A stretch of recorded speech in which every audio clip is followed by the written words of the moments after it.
अमेरिकेच्या अध्यक्षपदाच्या निवडणुकीतून जो बायडन यांनी माघार घेतली आहे। पक्ष आणि देशाचे हित पाहून माघार घेतल्याचं बायडन यांनी स्पष्टीकरण दिलंय। तर बायडन यांचा कमला हॅरिस यांना संपूर्ण पाठिंबा असल्याचंही त्यांनी जाहीर केलं आहे। डोनाल्ड ट्रम्प विरोधात कोण याची उत्सुकता आता शिगेला पोहोचलेली आहे। तर अमेरिकेच्या राष्ट्राध्यक्षपदाच्या निवडणुकीतून जो बायडन जे सध्याचे राष्ट्राध्यक्ष आहेत आणि ते राष्ट्राध्यक्षपदाचे उमेदवार होते त्यांनी माघार घेतलेली आहे।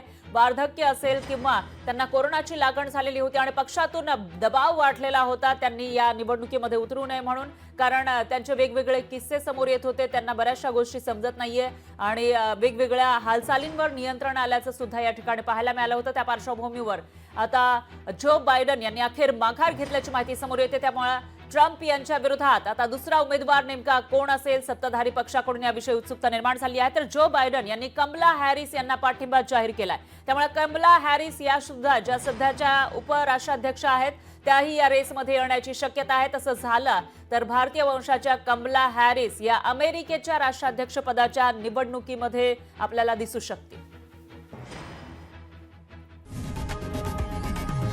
लोकशाही मराठी ऐका, पहा, जागरूक रहा।